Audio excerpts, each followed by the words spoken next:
Today's video sees me aboard a Volvo 850 turbo diesel automatic. Now I have to say I've driven this car twice at events because its owner Richard kindly let me have a spin, and it's a car I like a great deal. So let's explore the reasons for that. One, I quite like the fact that it's very blue in here. Dashboard plastics, the seats, the carpets, all very blue. Secondly, it sounds like this. The engine is a 2.5 litre 5-cylinder Volkswagen engine, and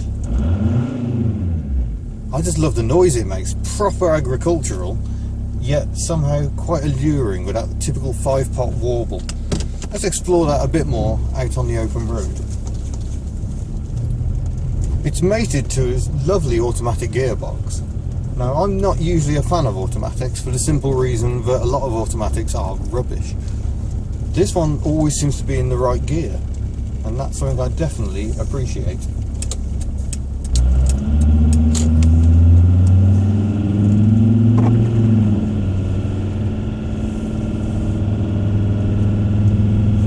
Not what you call rapid, but then the engine's still cold and I don't really want to rag it, so it's about half throttle. We're building up speed fairly nicely. Certainly feels nice and effortless. The Volvo 850 was Volvo's first attempt to break away from their typical rear-wheel drive platform for larger saloons. They'd already had the 440 hatchback and the 480 sort of sports coupe thing, but to be honest, they were a bit more Dutch in origin. They were produced at the old DAF factory in the Netherlands. This feels very much a Swedish proper Volvo. You look at the outside, very, very boxy styling. These were times when car makers were still building cars that had some individuality about it. I mean, there's no mistaking it for any other car. It is pure Volvo. And amusingly, Volvo even took the estate version, touring car racing. Not with very much success, it must be said. They gave in and reverted to using the saloon and had a lot more success. And you could get some proper fire-breathing versions of the 850. T5R had well over 200 brake horsepower and was pushing front-wheel drive to its limits. But they were huge fun, and they also had 5-part engines. Of course, being a Volvo, it's a very safe car. I've got airbags everywhere, and you can be pretty sure it's going to look after you in a crash.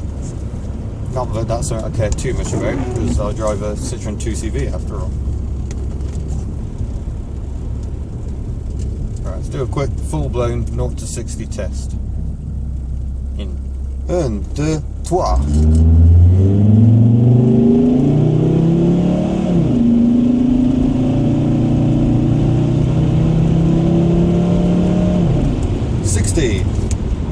And what a nice way to do it. According to the onboard computer, this car is averaging 46 miles to the gallon as well. Which, when you think about it, for a 2.5 litre diesel engine with an automatic gearbox in a car that is quite blocky, that's pretty darn impressive. Incredibly, the Volvo 850 was actually launched in 1992, which seems an awfully long time ago now. And it was a big success for Volvo. I think they sold very well indeed. It helped Volvo shrug off that staid image, especially the performance versions. It's a very likeable car. It handles very nicely, very differently to the bigger Volvos.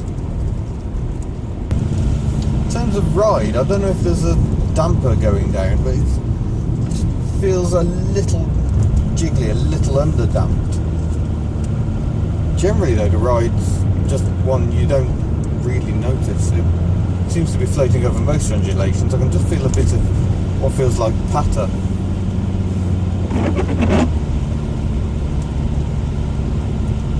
Definitely needs new wiper blades as well. I'm not sure I've ever driven an automatic gearbox that has such a strong freewheel sensation.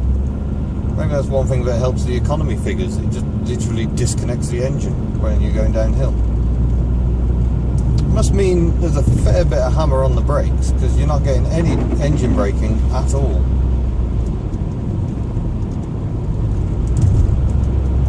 And that's the thing, I've actually driven this car before and I quite enjoyed it for a quick blast up a hill. But this longer test is giving me more of a chance to find out what I don't like. And there are plenty of positives still. I love the way it turns into corners. Even if the steering's a little numb, it's probably just slightly too light for my liking. It's crushing a bit over some of this broken terrain. But I suspect that's more to do with the fact it's got alloys and a fairly low profile tyre. Low profile tyres are fitted by people who obviously don't care at all about ride quality. They're not a good idea, don't do it. People don't seem to realise that the tyre is an important part of the suspension. So if you start reducing the sidewall, then you've got less flexibility, less give, and the ride starts getting more jiggly, which is a major complaint about loads of modern cars at the moment. So yes, I know, I always end up concluding that these cars are great, and yes, this car may be no exception to the rule. But of the many cars I've driven, this is one that really does make sense if you've got a family, yet one motoring on a budget. I mean, why spend thousands of pounds when you can pick one of these up for £500, £600, £800 maybe if you want a really nice one? I mean, it does everything you could possibly want in a car. Thank you for watching this video. Don't forget to subscribe, and I'll see you next time to see what else I'll be driving. Ta-da! Really, what more could you want? I could want that bloody Peugeot 406 not to pull out in front of me like that.